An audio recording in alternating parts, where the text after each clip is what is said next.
All right, let's dive in. Today, we're going to crack the code on one of the most intimidating parts of legal writing, the citation. We're going to take that dense little block of text at the bottom of the page and turn it from a total mystery into a tool you can actually use. So let's get to it. Okay, be honest. You see something like this at the bottom of a page and your brain just kind of shuts down, right? You are not alone. It absolutely looks like a secret language, a jumble of abbreviations, weird numbers, and Latin. But here's the secret. It's not about memorizing a bunch of random rules. It's about understanding the system.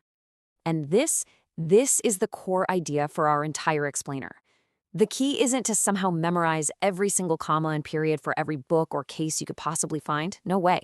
The real skill is learning to recognize the patterns. Once you see the logic behind it all, the whole system just clicks. So, where do we even begin to crack this code?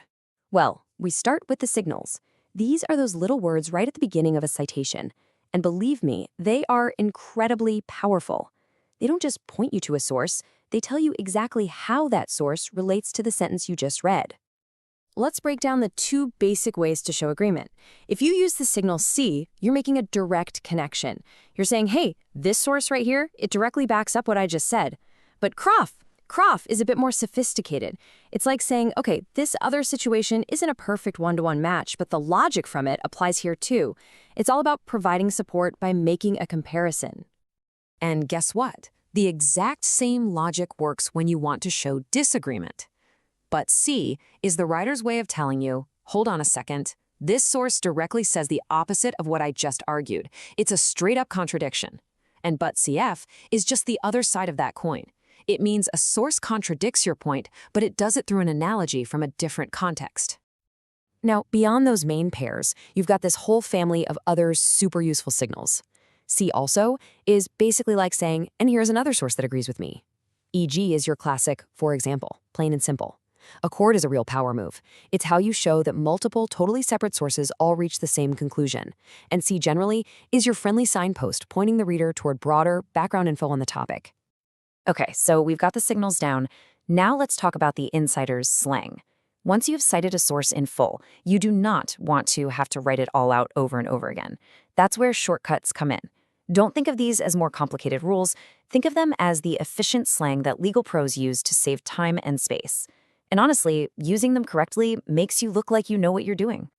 The number one shortcut you absolutely have to know is id. It's Latin for the same, and the rule could not be simpler. If footnote 2 is citing the exact same source as footnote 1, you just write id.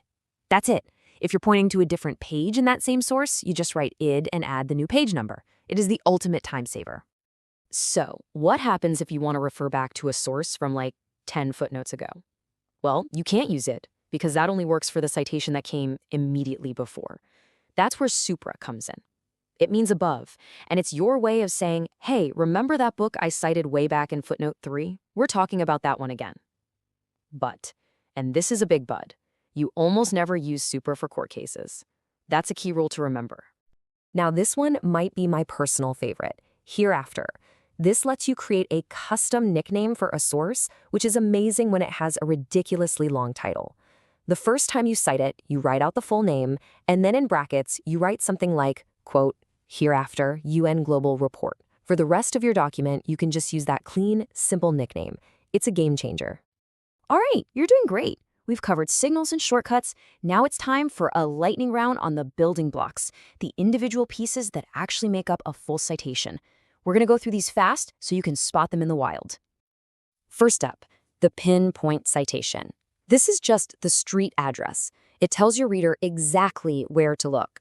When a citation sends you to page 467 of a book, 467 is the pinpoint. It's that simple. Next, a reporter. This word sounds way more technical than it is. Seriously. It's just a set of books, or a database these days, that collects and publishes court decisions. When you see an abbreviation like U.S. or F2D, it's just telling you which collection the case is in. Subsequent history, this is basically the where are they now for a court case. It tells you what happened next. Did a higher court agree with the decision? That's affirmed for affirmed. Did the Supreme Court decide not to even hear the appeal? That's cert denied. It's like the epilogue for the case. And finally, the classic et al. All this means is and others. It's a lifesaver when you've got a case with a zillion parties or a book with a dozen authors. It just saves you from having to list out every single name.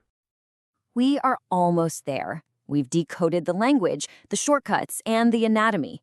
But there is one final, crucial piece to this puzzle, and frankly, it might be the most important one.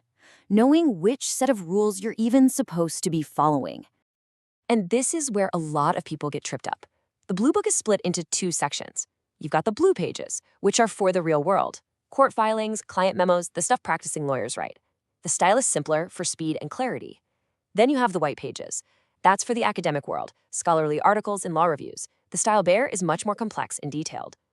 Knowing your audience is everything, because if you get this wrong, a judge might start questioning your attention to detail before they've even read your first sentence. So, what's the big takeaway here? It all comes back to that first idea. Don't memorize, recognize.